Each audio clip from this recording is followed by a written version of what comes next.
Hello, and welcome back to Felicity Was Here. I'm Heather, I'm Melissa. And I'm Dr. Joe. and today we are discussing Felicity Season 1, Episode 6, Cheating. This week, an attempt to help Ben puts both his and Felicity's college career at risk. The Tin Man pursues Elena, and Julie worries about impressing her boyfriend. Hey, ladies. Hey. So, I don't know about you all, but I feel like this episode in particular sets off a different tone for the rest of the season. It's a little bit heavier, I feel like, and the next few episodes are going to be a little depressing as well. Yeah. I usually meet this episode with some ugh, okay, I guess I'll watch this. But upon rewatch, I noticed some things, so I'm really excited to share these new insights with you all today. So we'll see. It probably won't be a favorite of the season, but I think we'll be able to look at this episode with a fresh set of eyes soon. So, quick recap on what happened last week at Halloween. Felicity and Ben bonded over some shared trauma of a burglary. Julie went out with the pink guy, and Elena had a one-night stand with a guy named Blair that she met at the Halloween party. We also met two new characters, Sean and Javier, who we all love. Here we go. Let's get into cheating. So the episode starts with Felicity at Ben's loft, and they're both sitting on his couch, looking at papers and eating some snacks, so they're studying together. And Felicity tells Sally it was perfect. So Felicity's looking at her paper, she's eaten some chips and salsa, and also, if you'll notice, she is wearing the necklace that Ben gave her just in the last episode, if you remember, to replace the one that the burglars stole from her neck that was from her grandmother. He gave her a new necklace, and she's already wearing it in this episode. I was ecstatic when I saw that necklace on her because I love that moment. That's one of my favorite moments when he gives it to her. So I was really excited to already see it featured in the very next episode. Yeah, she is probably showering with that thing that's never going to come off. Exactly.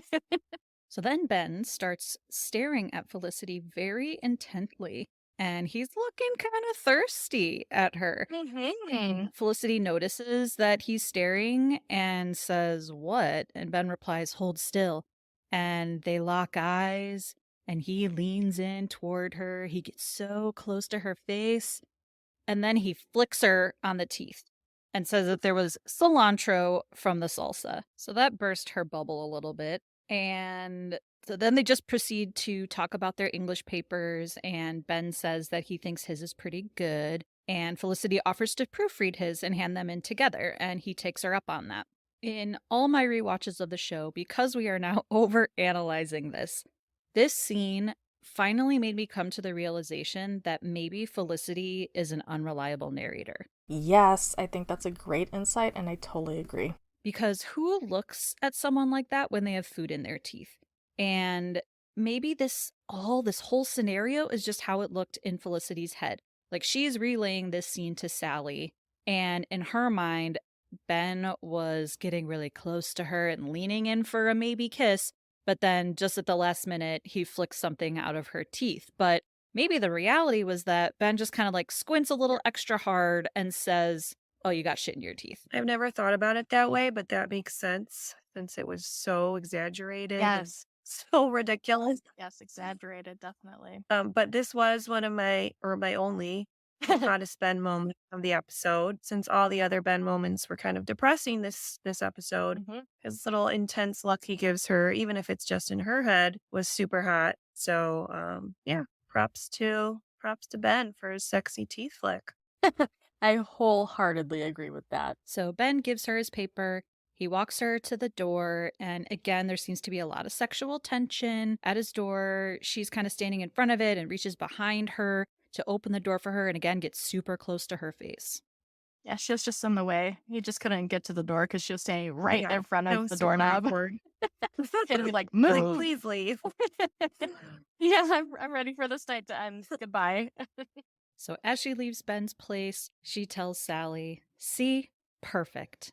I should have known." Which tells us she's about to do something very Felicity here. So we see her back in her room, putting in the disc, which is a hard disc. At first I thought maybe it'd be a floppy disk, but no, it's a hard disc. And she starts proofing his paper. She is not pleased with Ben's work and starts deleting sentences and then starts deleting entire paragraphs. And she's basically rewriting his whole paper now. Awful. Awful. And after she's done editing, we do see Felicity turn in both of their papers into the class. And this is just so awful. Felicity has zero boundaries when it comes to Ben, and she is so impulsive. She just cannot help herself. Yeah. And you can tell she doesn't because she was smiling while she was doing the editing slash rewriting, deleting. She had a little smile on her face. She was very pleased with herself. She thought she was doing this amazing thing. And that's wild and makes me really sad because he did say that he thought it was a good paper. Like he thought he did a good job. And it just feels like an insult now because she's smiling, thinking, oh, look at my handiwork. I'm doing a great job. And just really takes away from him doing a good job. Every time I watch this episode, I think about how it's such a huge missed opportunity for her to spend more time with him. She thinks she's doing him a favor by fixing his paper, but she would have been doing herself and him a favor if she had called him and said, "Hey, Ben, come back to my dorm or I'll come back to your apartment. Let's work on this some more. I noticed some things that you could make better." And she could have seen him again and they could have had more flirtatious moments, but nope, she just decided to do more crazy things. Blew it. And I think she got tunnel vision and just kind of nerded out too hard also. And that's why she couldn't think, oh, would be a good opportunity to call him back and, meet up again. I think she just got into nerd mode and was having a little bit too much fun with the paper. She was smiling a lot. We talked about Ben smiling quite a bit, but she was smiling her butt off while she was in front of that computer. So I was like, wow, is she having a better time doing that than she was when she was with Ben? Like, what the heck? Is it that entertaining for her? And for someone who's so smart, doesn't she realize that like the words she was using and all that would not sound like Ben if she read his paper and it was? She's about to find out.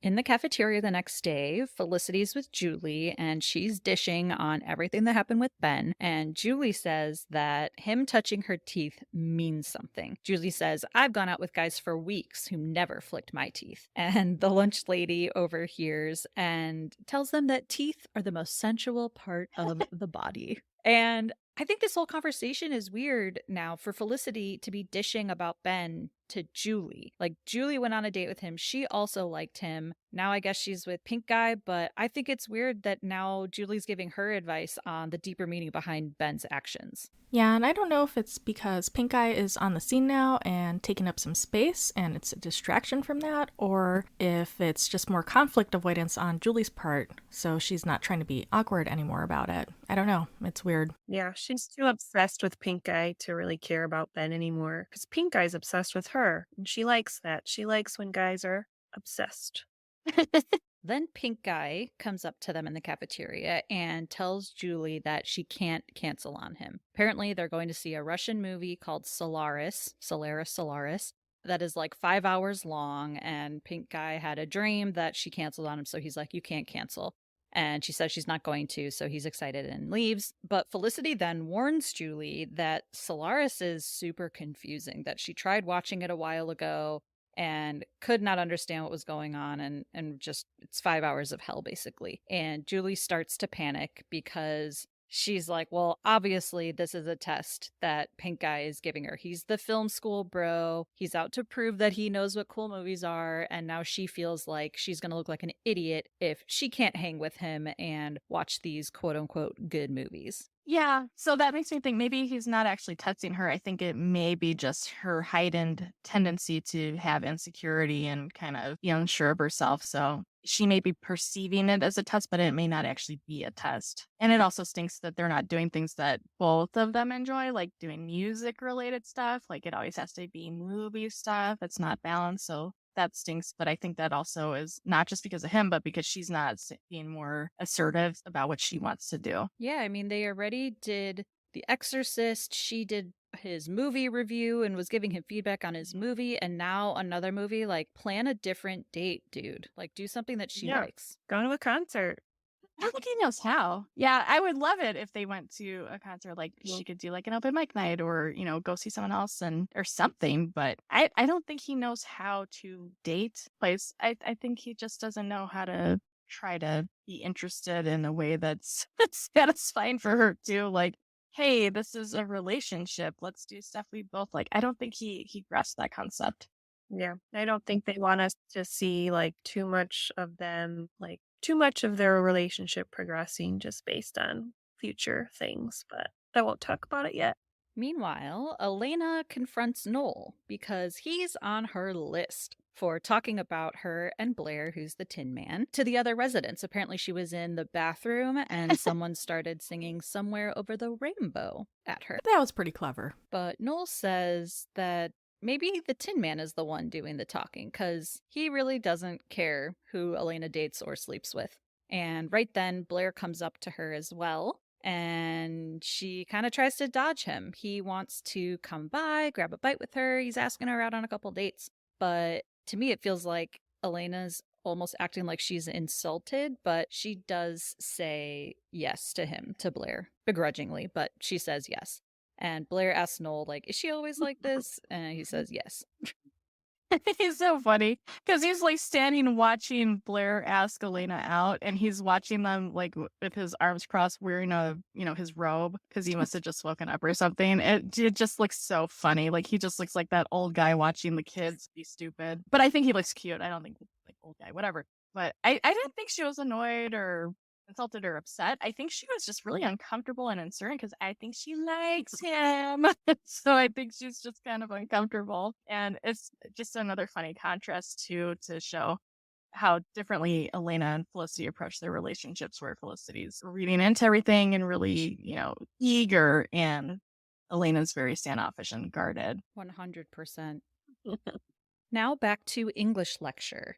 The professor is talking about Browning, which is who they wrote their papers about, and Ben looks like he is furiously taking notes. Meanwhile, Felicity is sitting down the row from him, basically staring at him, and she's sitting next to Julie, but then Ben's down the row. I don't know why they're not just sitting with their friends, but I think when stuff like that happens, I think it's solely for plot stuff and to increase dramatic tension. Because what happens next, I think narratively, if she was sitting right next to him, she would have been able to discreetly help him out. And maybe this whole situation would have been avoided if she was sitting right next to him and could have guided him a little bit better. And also, if he's sitting a little farther away, we get to watch her watch him longingly and then with panic because she knows what's going on and why. So I think it's just kind of narrative tension. That's why they didn't sit next to each other. Makes sense. Can't resist a beautiful shot. But honestly, that's so true. When stuff doesn't make sense on television, it's because they're trying to create some sort of drama. And I'll go with it. I appreciate a good drama. That's why we're here. Keep going. Let's bring it on. Bring on the drama. I'm ready for it. so the professor asks the class a question, and a bunch of people raise their hands. Ben doesn't, but the professor calls on him to answer. And he says, my hand wasn't up, which is funny because Ben doesn't know the answer. But then the professor asks him another question, and Ben doesn't know the answer to that either. So then Felicity jumps in to answer for him, and she and Julie kind of look at each other and they realize like something is going on here. So after class, Julie and Felicity are grabbing their papers to get their grades after class, and Ben comes up to them, is like, how'd you guys do? Okay, I'm gonna go find mine. And so he goes to the pile of papers and starts searching for his, and he can't find his in the pile. And so the professor comes out of the class and asks to speak to Ben. And here I thought to myself, Felicity really didn't think this through, because if you're getting your paper back, like, isn't Ben going to see that his was completely different from what he had given her before? Like, she really just didn't think through at all her little helping attempt here. Yeah, exactly. Like, was he going to say thank you? When I think back to getting like papers back in college, I'd look at the grade, but then I'd be like, okay, that's going in the trash or that's going in like a folder somewhere. Like I would not reread it probably. He might, though, if he got a better Maybe. grade than usual and he maybe would have Yeah. wanted to see the professor's comments on it. Like, oh my gosh, I actually did That's well fair. for once. Like, he would have been maybe curious. Maybe that would have been a little bit more of a motivator than just any Or if other the paper.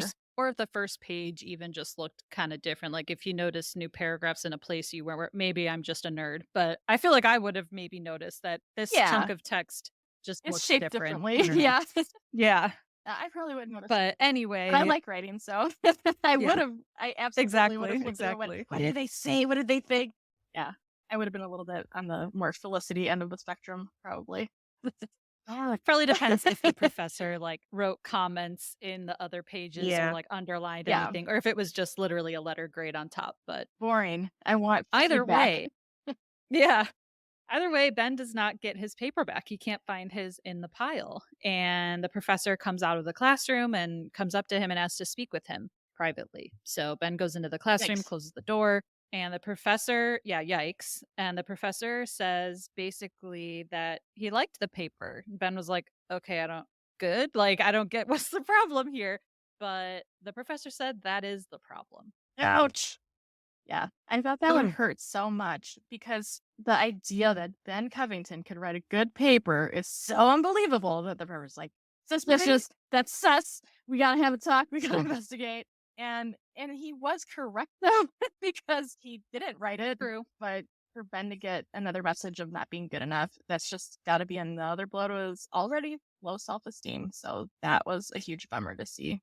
I mean, I'm not a teacher. We have a teacher here, but I'm not a teacher, but I would have thought if one of my students improved that much, I'd be like, "Oh, I'm an amazing teacher. Look how much they've improved." Well, also, it's still like, what is it? Just October in the last episode. So Oh, it's still the beginning of the year. I don't feel like he would yeah. know that much about Ben's writing Good at that point, good point. Like, point. Maybe that clueless look on his face during class. Maybe that was it. Maybe because he couldn't answer the questions, then he was like, "Okay, this paper was too good." Maybe if Ben yeah. had answered the questions Right, you're like, correctly, he'd be like, "Attaboy." "Okay, cool. He's improving." Yeah. And I'm like But yeah, I kinda call BS too. I went to a relatively big school. I didn't think that UNY would be like a tiny little liberal arts college if everyone knows New York. But like my professors didn't know my name. They would not be able to recognize a sudden improvement in my papers. Like we had TAs, and even then I don't know if they would really notice that had that big of an improvement. So I kind of call BS on that too. Like for him to in his huge lecture to just pinpoint Yeah. Ben, I don't know if that would happen. But Yeah, you're right, it is early in the year, and it is a big lecture hall, so it's kind of, again, dramatic stuff, so we have an episode to watch. all for the show. And technically, like you said, the professor's correct. He didn't write that Yeah, so paper. he was right to But, be suspicious. yeah. So afterward in the cafeteria, Julie and Felicity just really want to find out more from Ben because they saw him arguing with the professor in the classroom. And so Ben explains further. He's like, it's just totally unfair. I do better and then I get punished. And he was saying, the professor thought it was an A paper and therefore I must have copied it. And he says, what a dick. And we will hear this Ben-ism. He will use that word over and over in this show. It's his word of choice when he's trying to insult That was a someone. really good And impression of it. Like, that's exactly how he says it too, because he kind of has like a little bit of a lisp, kind of. I don't know. That was perfect. thank you. I've watched this show a lot. And I think his interpretation of this, of getting punished for doing better, I think this is his history of living with a quote unquote ticking time bomb, his father, because you can't do anything right. So, like, no matter what you do, it's not going to be good enough. And even when it is good enough, it's still not good enough because it's like, why can't you do it that way all the time? And you'll just inevitably get in trouble or be criticized or put down somehow. So I think that's that line of, like, I do better and I get punished is reflective of kind of that trauma background. So that was Mhm. pretty good that was thrown in there. Mm. Thank you, Dr. Joe. Thank Mhm. you. Yeah, I noticed a That's lot nice. of that this episode. I was really kind of excited. This is the first time I've looked at it through that lens, so I was like, "Oh my gosh, there's some meaty stuff here. Got some good material to work with." I mean, this is Melissa's least favorite episode, but Dr. Joe is like, put I'm me in, coach. celebrating This it. is Yeah. mine. This is my Right. episode. I'm glad someone's getting something from it. But meanwhile, like while Ben is explaining all of this to the group, Felicity's pretty silent because she knows what she did, but she hasn't really fessed up yet until Ben gets up to leave to go talk to his counselor about all of this because Ben says that basically they're starting an investigation and they're going to look into I guess, his grades and his records, and they're going to start an investigation into this. So he thinks this is unfair. He's going to go see his counselor and he gets up and leaves, but Felicity chases after him. And in the hallway, not a great place to do this, but she tells him that she wrote his paper. And he is furious, which is completely understandable, rightly so. But when Felicity says that she's going to tell the professor that it was her fault, Ben just kind of says, or rather yells, like, no, just get away from me. And he storms off. And the not just awkwardness, but I had like a pit in my stomach after this fight because he was so angry Mhm. and she obviously was so upset and felt really guilty, which she should, but it was just such an uncomfortable moment and probably the worst in this show so far, Yeah. like Melissa said. Yeah, it was intense. And I obviously don't think yelling is awesome. I think he was doing that because of a learned behavior from his father. Again, kind of more of that trauma history coming up. And I don't think he's had a good model of healthy expression of anger or any feelings for that matter. So I thought that would have been really well aligned with his character background. So I was like, that was another good writing moment. The writers, we didn't credit them yet. We should have that information. But I think they did a really good job. I think that's, like, right on track for what he's experienced, how he would react in that moment. Yeah, and this is someone he thought was becoming a good friend, so Mhm. I feel like the yelling was okay, like, he's completely crushed by what she did, and now he might get kicked out of school because of the investigation, so I would have yelled too. Yeah, and when you think about it, he specifically went that far away from home to get away from all that trauma stuff. So this is really putting his life in jeopardy, essentially. If he does get expelled, that would Mhm. be devastating. And what we know from his application essay too is that he felt like he wasn't good enough to be there. And so now here's just another Here's more kind of thing evidence. to add to the list of reasons. Yeah, like, oh, Yeah, I now was my right. friend who I like, it's hard for me to trust people. And now I finally maybe start trusting her. And now I, again, don't feel like I'm good enough to be here. It's really sad. And yeah, I'd be angry too. Mhm, And that's more character development for Ben here. mhm, Like, we kind definitely. of see him in these different situations now too. And I actually would like love to see a spin-off show of Ben's, like, from all of the same scenes and situations that happen, but from Ben's point of view, because I feel like it would be like Swim Fan.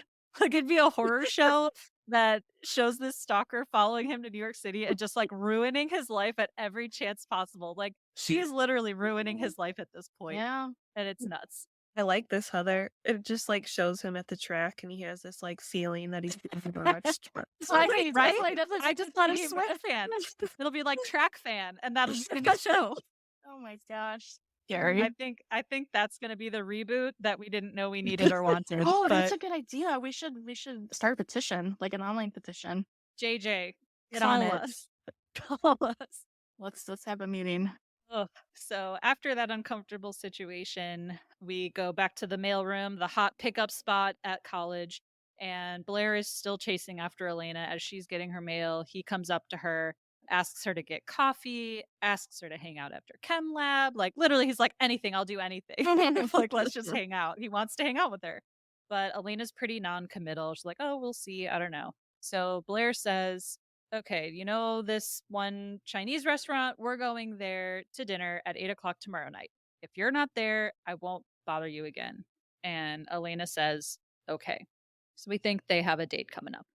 I kind of think the situation is cute, but I also think some of these types of like men chasing women and not taking no for an answer probably doesn't age well. And this day and age, it's like if she doesn't want to go out with you, she doesn't want to go out with you. Like, leave it be. Right. But like, he does it in a cute way, but I could see where maybe this Yeah. doesn't age totally well. That makes sense. I like Blair at this point. I feel like he's just very soft spoken and like has this calm personality.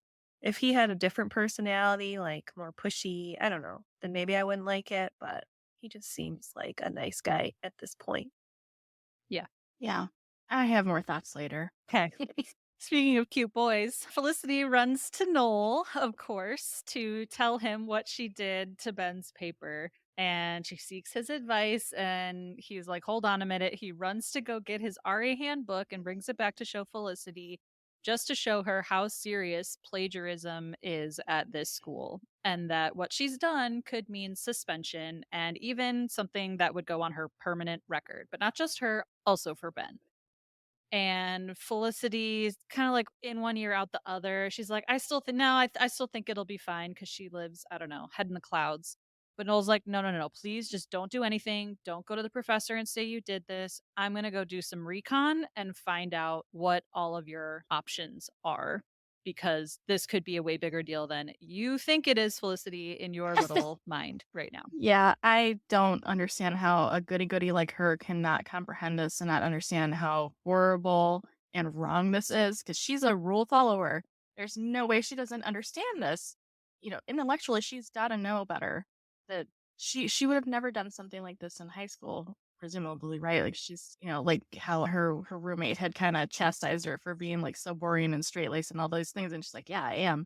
And this is so out of line with that. Like, Kiss ass bore. yeah, like how does she not understand how serious plagiarism is? I remember that in college too. Like that was a really big deal. Like that's like the biggest no. How does she not get that?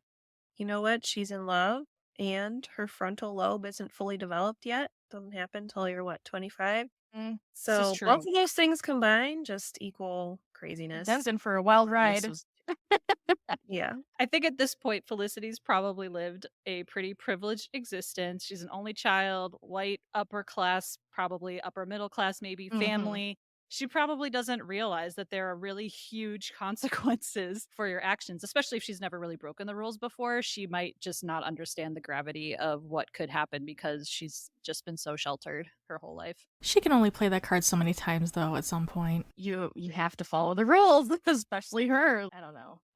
I could see that being a good reason for some of her other behaviors, but not for something school related. That's supposed to be her wheelhouse. We said she's like school smart, not street smart. School smart says don't plagiarize. Like that's a hard line. That's a hard Yeah. no. So the sheltered stuff, I'm not trying to hear that right now. She messed up, and that's that. I don't care about her privilege. She knows I better. agree. She knows better. I'm not saying it's right. No, no, I'm I know just you're not. saying I know you're she's not. very privileged. Yeah. I don't think that accounts for this time though. Maybe. We'll see. We'll see. Okay. I'll keep thinking on that. I'll take that into consideration. Please do. I will. But later on, Ben is at the bar. He's been kind of mulling everything over, very tortured. And he He's like then at the bar goes, having a drink. he then, yeah, and burger and fries. He's got his pint of beer, thinking everything over very intensely. And he goes to Felicity to her room and he asks for a copy of the essay that she wrote. And she's like, "Wait, what? Why?" And he's like, "Just give me a copy of this paper." And he says, "Don't do or say anything to the professor. I'm going to handle this myself." And she asks him like, "Well, what are you going to do?" And Ben says he's going to say that he wrote it. And she of course wants to, persuade him not to do that, but he doesn't care what Felicity thinks. He doesn't want her advice and he doesn't want her help. And he said that it was his fault that he trusted her to turn in his essay. Yikes. Ouch. Yeah. But it also true. Yeah. Like he trusted her to do this and she failed. She had one job. Yeah. Like proofread, run Microsoft Word with the little clippy from the 90s and that's it. Yeah. But that word fault for trusting, that's again some more context. If you take in the context of his family life, she broke his trust and this fierce independence, I can handle it myself, I'll do it myself, I don't need your help. That attitude is a super common trauma response. So not being able to rely on people you're supposed to be able to, like parents, caregiver type of figures, it makes it so hard to trust anyone else in the world, anyone ever. And she has created this huge rupture in their relationship because doing this broke his trust in her. They barely had a friendship and she already ruptured that trust now. And him saying it's his fault is just another example of kind of that trauma response where the victim takes on the blame. So sad. Mhm. And naturally, he, goes back to his loft and is studying the papers that Felicity gave him. And it's raining slash thunderstorming outside, of course, because there's this huge conflict going on. Everything is stormy and cloudy and awful. Um, but I have to wonder why he decides to lie and to say it was his. Like in this moment he probably could go to the professor and say, I didn't know she did this and she could say like, yeah, this is my fault. But I'm just curious and maybe Dr. Joe, you've got some insights here, but yeah, like, why did he decide I'm going to lie, knowing that it could make things so much worse? I think it's more of what I was saying before about the trauma response and wanting to be independent and feeling like you can't rely on anybody else. So I think at that point it was easier to lie and cover for her and just handle it and go from there and not have to get anyone else involved. Maybe he didn't think that the professor would believe him if he just went up to him and said, like, hey, my friend wrote my paper. That's my stalker. She's ruining my life. And meanwhile, Noel is, doing what he said he was going to do. He's asking around and he actually goes to the dean, which Noel, like, you couldn't find anyone else to ask questions of like other RA, a guidance counselor. No, he went to the dean. Okay, Noel, I don't stand, but I still love you, but this was weird. And he asked the dean, or the dean rather, says that cheating is very serious. And he's like, did you know that you can buy papers off the internet? Have you ever heard of the internet? And Noel's like, oh yeah, I've got my own website, noelcrane.com. And this becomes a running joke throughout the series too. And it actually used to be a real site that was up. I did check it. It is unfortunately not I working know. anymore. It says that Adobe Flash is no longer supported. So WBCW, whoever owns that server, like, please just update it because I want to go back and look at noelcrane.com. I do remember going there years Yeah. ago and it was still working, but yeah, not anymore. Sad. Sad. I mean, it's the 25th anniversary. It's time. Like, update it. It's time. A little bit of a non sequitur, but yeah, noelcrane.com used to be a site, unfortunately not working anymore. But the dean says you can buy papers off the internet, and Noel's like, yeah, I know what the internet is. It's 1998. Get with the times, Dean. And Noel says that he's got this friend who is concerned about, a paper that was turned in. And he's like, I just want to know what the process might be for cheating. As he's explaining all of this, though, he's not doing a great job of not making it sound like it's him who has cheated. So, Yeah, Noel's the mastermind behind asking for a friend. yeah, exactly. Just no reason, just asking for a friend. And so the dean doubles down and says that he's going to make an example of that person if they are caught turning in a paper that they did not write. So Noel relays all of this info to Felicity, and he shares that next steps, there's going to be a tribunal, which you never want to hear, and that they're going to grill Ben to prove that he did or didn't write this paper, and that if he gets caught, it's going to be a big disaster. And so Noel's just like trying to convince Felicity that she's got to get someone to talk to Ben to not do this, to not lie and say that he wrote this paper. And Felicity just kind of looks at him.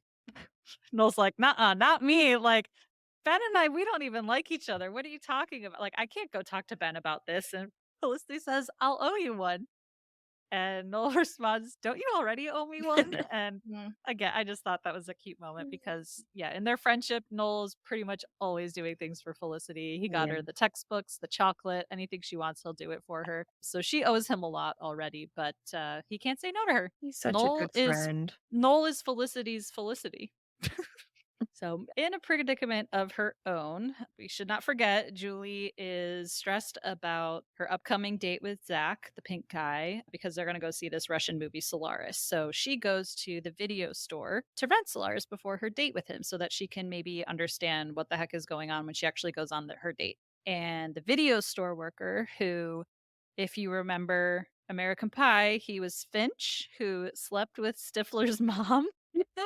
So quite the late 90s throwback there, wearing a fedora. Basically, he calls out exactly what is happening. He can tell that Julie is renting this movie because she's going on a date with some douchey film school bro who's like testing her to make it seem like she can hang and she likes cool, good movies just like him. And basically, he tells her, don't worry, he's actually trying to impress you, not the other way around. It's standard college courtship rituals. I think he doesn't know how to date. I don't think he's testing her. I think he's trying to impress her, but instead of trying to get to know her, he wants to show her what he knows. I think he just really sucks. I guess pick a shorter movie, right? dude. No kidding. This is But again, how many characters do anything in moderation on this show? It has to be all or nothing. It has to be an True. extreme. Right? So he fits right in. Yeah. Why couldn't he be like Dawson in Dawson's Creek and just go see like Steven Spielberg Oh, movies yeah. instead? Some more palatable classics. And like, yeah, like watch on his bed in his bedroom. Like, why are we going to the theater for a 5-hour long Ugh. movie? Like, let's just watch E.T. at home. And this was before they had like recliner seats Yeah. and all that. So What a ugh, a nightmare. long one. So she rents the movie, but she's sort of reassured a little bit by the video store Oh, guy, I wanted to Finch. add one thing real quick. I had a really Yeah. amazing video store, a rental place at my college in undergrad, and it was super cute, and it totally reminded me of this one that they showed in the show. So I was really appreciative of that. It was like just this cute little hole in the wall type of place, and yeah, probably all the film student people hung out there. It may have been where I bought all those Sailor Moon VHS videos, Melissa. You remember that? Like there was Gosh. like 20 of Oh, them. good. Right. Because they Yeah. were transitioning from VHS to DVD. That's how long ago that was. Oh my goodness. Do you still have those? I thought I took them all to your house. I know No, I didn't keep I them. don't. Oh, you better ask your mom. Oh my gosh. Yeah. I don't have them. I can tell you that. They're in your mom's basement. All right. Let's Yeah, that basement. I just know it. I do remember video stores fondly. Blockbuster, but also, Melissa, I don't know if you remember, there was like a dollar video store behind our house. Like, I Yep. would go nuts My in friend that worked place. there. A dollar. Yeah. Yeah. Oh, Joe, Okay. you did? Shout out to my friend Justin. He'll know. I know he's gonna be a big fan of the pod, so shout out to Justin. Justin, what's up? Thanks for providing us with Yeah, dollar he worked at 2 videos. locations. That's when he had transferred over to that one, the one by you guys, because he originally worked by the one that was closer to where we lived. Good stuff. Those It were was good amazing. times. I loved that place. Yeah. It was never crowded. It For was my so good. birthday, he got me a VHS of Good Will Hunting. So I'm aging myself here again. Have fun with that. That's a good movie. So then back in the dorm, Felicity's on her way back to her room, and as she gets out of the elevator onto her floor, Elena gets into the elevator and corners her and actually stops the elevator, which is something that only happens in movies and TV. Yeah. Drama of it. Ugh. Pull the stop button or push the stop button. But Elena says she needs Felicity's advice about Girl. men. And even Felicity is shocked at that. She's like, you need my advice about men? You are in dire Me, straits if you're who is going a to Felicity disaster. for advice. Oh my goodness. Like, go to Noel, go to someone else, because Felicity is not the one you want advice from. I'm surprised she didn't go to Noel with their little budding But friendship. Yeah. And he knows the Tin Yeah. Man That too. may be because he was so- teasing her earlier. Yeah. But she goes to Felicity and she explains that in the past, guys have needs. She's got needs. It's been very transactional, basically, her relationships with these guys in her past. And she seems to be pretty emotionally detached. It's been all about like her goals and her school. Guys were just kind of on the side, like they serve their own purpose, but there's really no emotions there. But now Blair is hanging around after their Halloween escapades and she's like confused. She doesn't know what to do. But just like Joe said, they're complete opposites. And so she's come to Felicity now, who's the romantic. And she says, well, Elena, like maybe you actually like him. And Elena's just kind of stunned and she doesn't really want to hear that, doesn't know what to do with that. She's like, wait, I like this guy. Now what? So then they resume the elevator and the doors open. And as Felicity's leaving, she's like, if you just want to talk to me, like we can go to my room or something. Like you don't need to corner me in an elevator. So yeah, I don't think Elena has had many friendships that were super close like this. Maybe. Yeah. Because she doesn't even know like how to do girl talk. Yeah, so friendships or dating relationships, she just seems like she's been very independent, very focused. She's had like she's a one-track Yeah. mind. Yeah, one-track Yep. mind with her goals. Nobody's gonna drag her down. And meanwhile, at the loft, we see Ben studying his papers again, and Sean is sitting there too in their living room. And there's a knock at the door, but despite the fact that Sean is just playing around with his marzipan boxers, like actual, not boxers the dogs, but like in the fighting ring boxers, he made some marzipan boxers. But Sean is like, "Can you So get that? random. You get it? Can you get that?" I'm like, Sean, his situational awareness is just non-existent. But yeah, Ben gets up and he gets the door, even though he's studying for this like Life-changing Tribunal. tribunal. That sounds so serious and scary. Committee, is that Yeah, better? I committee don't know. He's sounds gonna be very interviewed by a normal. committee. Okay. But speaking of Noel, he is the one who's at the door and he's here to do his RA thing, except it's not with an advisee. He's there to help Ben. But it's kind of awkward and Noel's like, "Can I come in?" So they just make chit chat about the loft and how he missed the Halloween party. But Noel's like, "Look, I just wanted to talk to you about this. And like, you cannot say that this paper is yours." But Ben doesn't want to hear his advice. And even though Noel says, like, if they find out that you lied about writing this paper, it's going to be at least a year suspension. Like, you're going to be suspended. But even though Noel says all that, Ben's like, "Why do you care if I'm gone?" Because they're not friends. And ugh, broke my heart. Noel says, "I know Felicity cares." And it's just like, he's doing all of this because he cares about her and he knows that she cares about him, about Ben, and wants to help. And my heart just broke a little That was bit. a hot Noel moment. Yeah. Oh, yeah.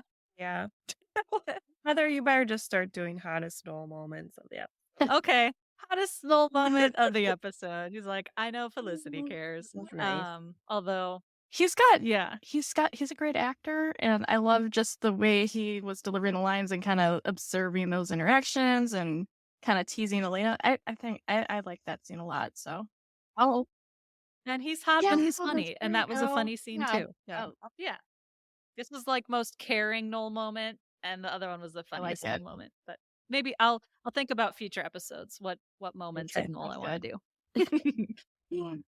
But Ben doesn't like Noel, and Ben just wants Felicity and Noel to leave him alone. So that conversation did not go well, and Noel doesn't want to try Sean's marzipan Aw. boxer. He just kind of tosses it back to Sean, which is his latest invention, which I don't know what the purpose of it is, but it's Sean. Then despite all of her pleading and Noel's pleading, Ben is going to move forward with his plan. And Felicity and Julie are waiting outside of the lecture hall, outside of the room where this tribunal is going to happen. And Felicity's telling Julie that even the head of the English department is in there.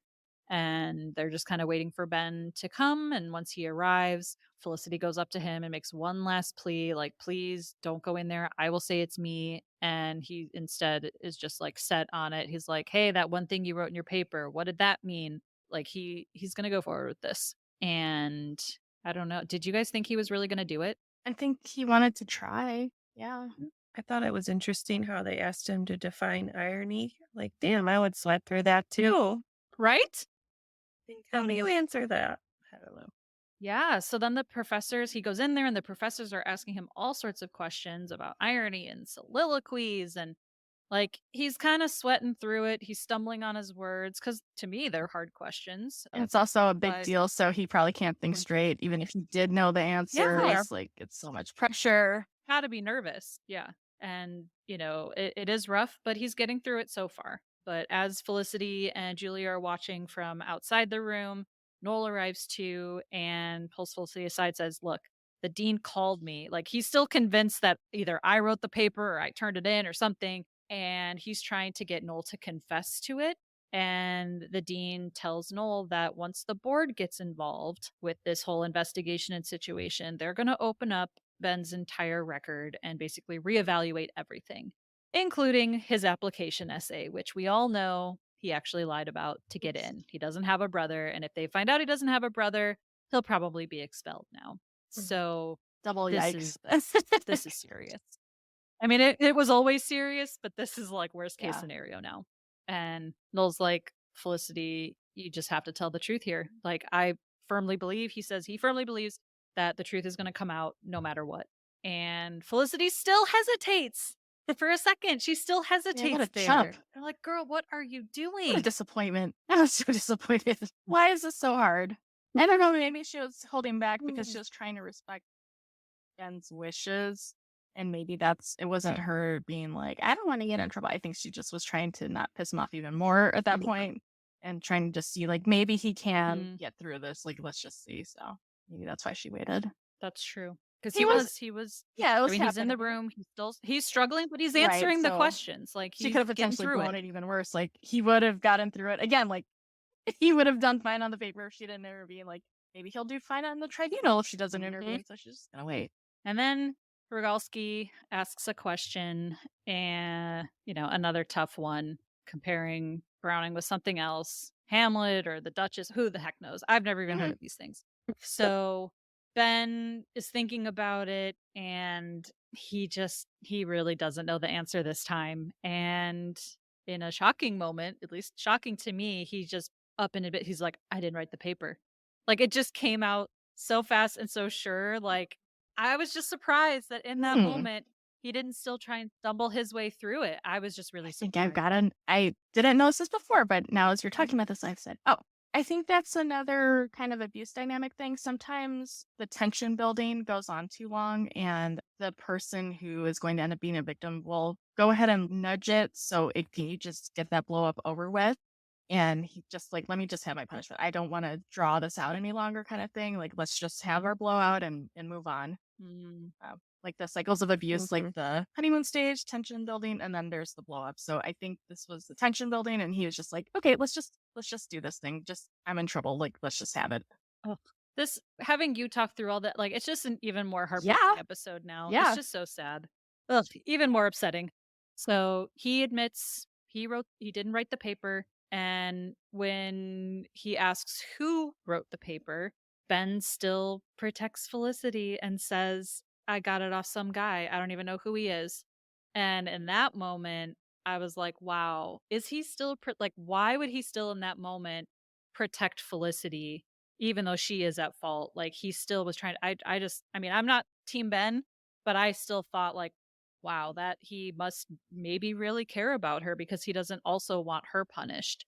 I don't know. That was meaningful, He's just thoughtful, taking in the my higher opinion. road. He's, Yeah. he's not gonna stoop low.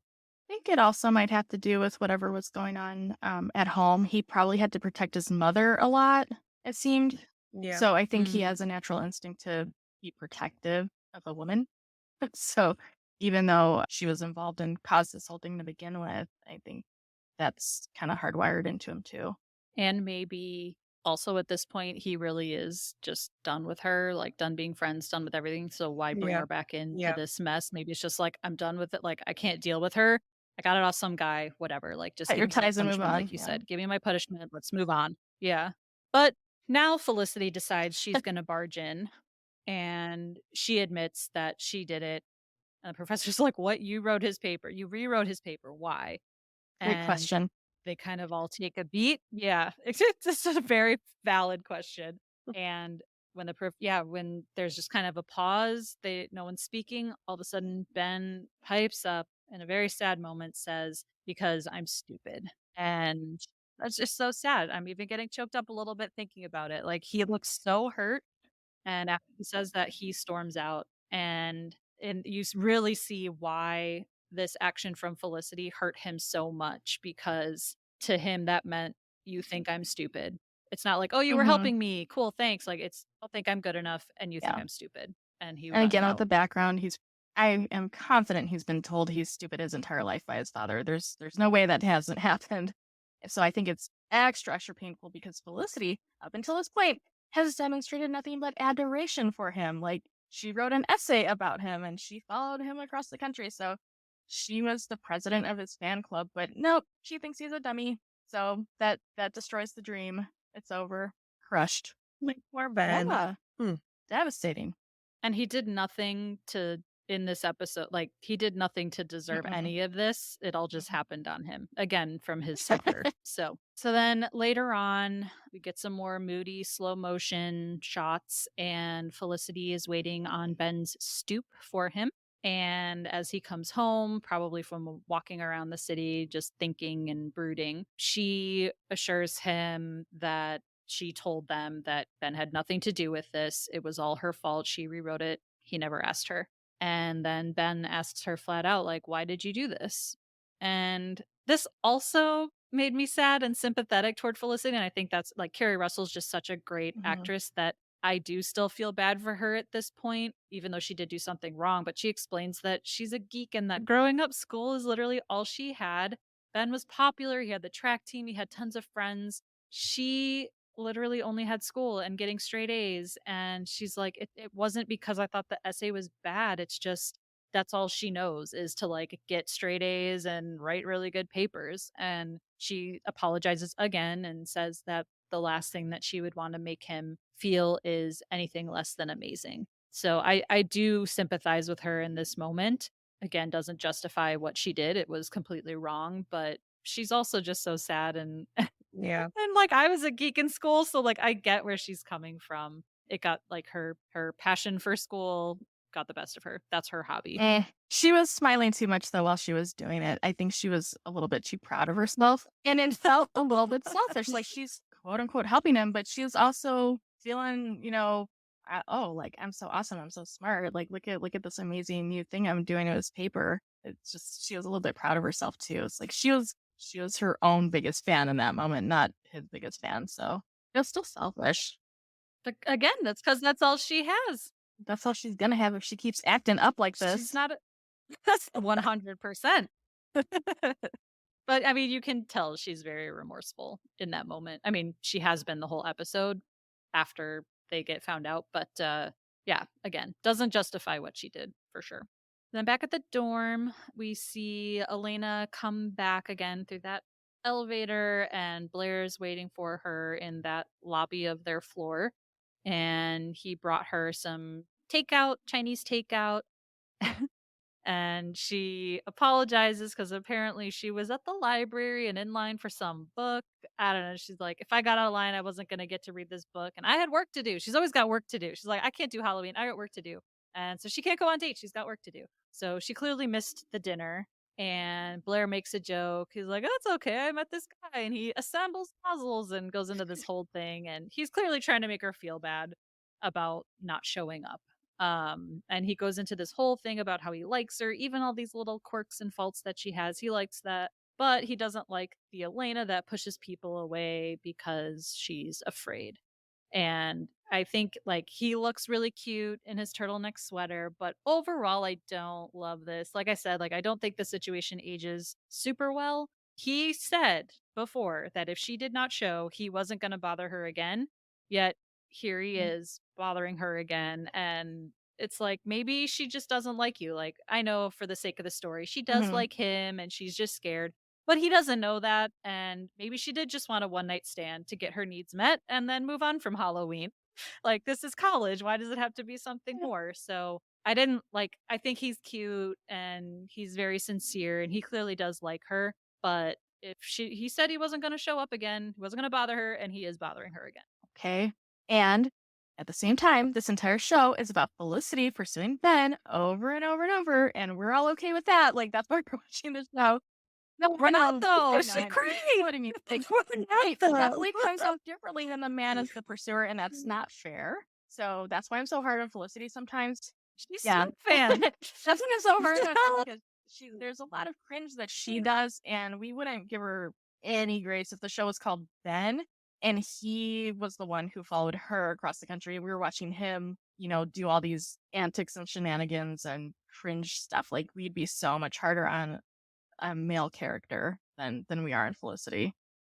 And But I think that's because overall female characters have more to worry about in for a sure, situation. yeah, Like I agree. And we've all discussed, how safety-wise. endearing Carrie Russell makes Felicity, and she's giving a really great Yeah. performance. But I just thought I'd put that out there that we have to kind of call out both sides, like and we do, and that's why I'm constantly being like, oh my gosh, I can't believe she did that. That's terrible. Yeah. She crosses a Yeah. lot of lines. But it does look like Elena is kind of accepting warming up what a little Blair is bit. saying and realizing. Yeah, she's realizing like maybe he has a point here, and also Felicity pointed that out to her as well. Like you could like, And I forget this maybe. part. I thought he brought the food specifically because he was probably convinced that she was studying and just wouldn't have eaten that day, like just not taking care of herself. I don't remember. I don't remember that particular scene. I thought it was like Oh, I thought it was like you didn't show up to dinner, so here's the I was trying to be leftovers. thoughtful, like you were probably studying like usual, and you probably didn't bother to eat. So here's some food for you, and that's that. Okay, We'll go with that. And now off to Julie and Pink Eye's date, which they actually went on. They're getting out of Solaris and kind of like the Exorcist date, like they're coming out of the theater and she says she loves it. But Pink Eye's like, yeah, you were sleeping and snoring in my ear. So she's trying to kind of lie and pretend to be someone she's not here. And he's like, yeah, it's okay. I know you didn't like it. Maybe don't take her to a 5-hour movie on a date, bro. But Yeah, that's so stupid. Yeah. But Julie's like, look, there's a reason why I fell asleep. And she divulges that she rented it ahead of time. So she already saw it. And so she was bored this second time around. And Pink Guy says, it doesn't matter. I like you anyway. Great. Yay. Ugh. Can we do something else on a date now, Pink Guy? No more movies for a while. Ugh. But finally, Ben and Felicity show up back to the English class. Looks like they're going to a meeting with Rogalski, probably to get their punishment, their sentencing. Tribunal sentencing. And yeah, but it's just Professor Rogalski now, and it looks like he has decided to be sympathetic or empathetic and says, like, I don't think this was this big intentional plot to cheat and plagiarize. He says it was just a case of poor judgment and that they're not going to be expelled or suspended, but they will both fail this paper, which is probably best case Oh, yeah. scenario at this point. Yeah. Like, all you're going to do is fail a paper. I mean, it'll impact their grades, especially Ben. He didn't He have as hasn't much wiggle done super room well. to get a grade. Yeah. So it's still, I feel like, will impact him more than her at this point. But the professor does say, like, Ben, I read your original paper and you would have gotten a B. The most And that devastating is really part. the So sad. Ugh. nail in the Yeah. coffin. Like, his paper was good. He was right. And she just had to mess Had to pull everything up. Felicity. Yeah. So as they're leaving the meeting, Felicity stalks after him to apologize again. And Ben just does kind of look like resolved at this point. He says it's okay. And you can just kind of see he's like, it's fine because I'm done with you. Like, yeah, I know you're sorry, but this is what it is now. I don't trust you anymore. And that's just kind of it for them. So, not a great ending to the episode. But as we survey the aftermath of all of these situations in slow mo per usual, we do hear Sally's tape back to Felicity, and she uses a word, interesting. She's like, it's interesting what Felicity did for Ben. I'm like, well, that's one word Yeah, for it. interesting. Interesting Um, is a bad word in my field. It's If you don't like interesting. interesting, that means it's going to be rough. Yeah. I don't know if interesting is the right word here, but she says that she understands that Felicity has these expectations for who he is, and that she's had the same for Emmett, who, if you all remember, is her new guy in Santa Fe, even though that's unfair. Sally recognizes that. She's like, he isn't perfect, but he's not John, who was her late fiance. And she says that there's some poem that she remembers that resonates right now. And in the poem, it says, is it harder to count on someone or to know that you are the one being counted upon? And we see Ben eating one of the marzipan boxers as she says this. And then the poem continues, if equal affection cannot be, let the more loving one be me. And again, she's so wise and it's so Really? beautiful. But I also, again, bring up the fact that, like, in this moment, is Ben maybe the more loving one? Because again, like, it seems like he's maybe forgiven her. I don't know if he'll forget, but like, he's kind of forgiven her. He's moved on. He even tried to still protect her from getting in trouble by saying, like, he bought it from some guy. So I don't know. Like, I just wonder if he was still thinking that she was justified because he's not good enough and he's not smart. And maybe Ben was actually the more loving one in that Yeah. moment. I think it's more of the trauma response too. Yeah. Maybe not the not romantic love or anything, Right. but just like, Right. being the more mature person, perhaps, or like Dr. Joe was saying, like he just wanted to protect her, and yeah, I think he just had the more mature response at that point. Yeah. And for the quote, like, is it harder to count on someone or to know that you're the one being counted upon? I think we've addressed this in multiple episodes now that Felicity has this high standard Yeah. for Ben. Like, she has this fantasy of who he is. And every episode, we're kind of picking apart that maybe that fantasy is not real life. He's a real human. He makes mistakes. And that might weigh on him more than we thought. Like, he knows Felicity just puts him on this pedestal, and that's a lot to live up to. And so I think that could also make this really hard for him to deal with because, again, he doesn't feel like he's lived up to that expectation. Right. And she kind of showed him that he didn't when she rewrote the paper. So his worst fears were proven true. Even if she's saying that's not the case, it really feels like it. And I also thought that these quotes from Sally were even so perfect for both Julie's and Elena's situations with their men. Like, Julie was dealing with living up to someone's expectations of her, like, oh, I have to be smart to understand this movie that he's taking me to. And Elena clearly sees that Blair likes her and wants her to be this person who goes on dates and is romantic and lovey-dovey, and maybe she's never gotten to do that before, never wanted to do that before. So I thought that this ending was so perfect for literally all of the storylines that went on in this episode.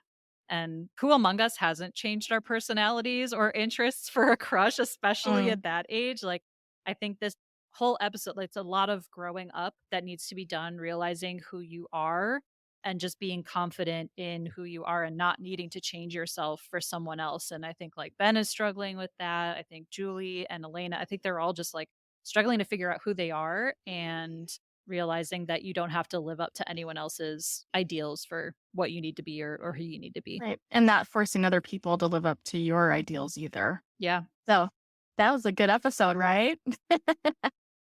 I'm glad that's our Meaty. It was a It meaty wasn't as episode. entertaining or as fun as like the Halloween episode, but there's a lot there. There was a lot there. And one of the signals for this, maybe there's a pattern here because our hay counter was only at 5 when we just broke a record at like 20 in the last episode. There was only 5 hays. So maybe there's a correlation here with like the worse the episode is drama wise and like awkwardness, the fewer hays there are because there's Okay. a lot more going on than just like, hey, let's talk. Yeah. Hey. And I think people had to We'll have to do an analysis at the Yeah. end to see how many episodes had lots of haze. like a stats program, make a correlation. I think too, people had to do a lot more sitting with themselves and kind of reflecting on their own actions or just a little bit more contemplation and not so much like, hey, we're hanging out, we're talking, we're having lots of conversations. I think she had to sit and think about what she did. Stuff she wasn't. So at least Felicity wasn't running around saying hey to everybody. Yeah. And when they were talking, it was intense fighting and not necessarily just like a, hey, let's talk. It was, what do you mean you Yeah. rewrote my paper? Get away from me! Get away! Well, we got through it. We got through cheating. Who knows how Felicity's going to bounce back from this, but we'll see next week. And thanks, Felicity fam, for continuing to listen. I think we're going to be in a little bit of a rough couple of episodes here, but hopefully there will still be some good comic relief and, of course, great discussion. Thanks for joining. Bye. Bye. Bye.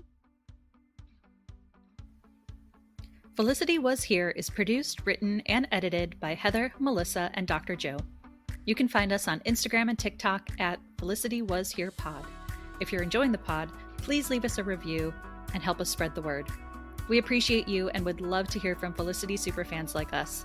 So send us your feedback, ask us your burning questions, or just say hey at felicitywasherepod@gmail.com.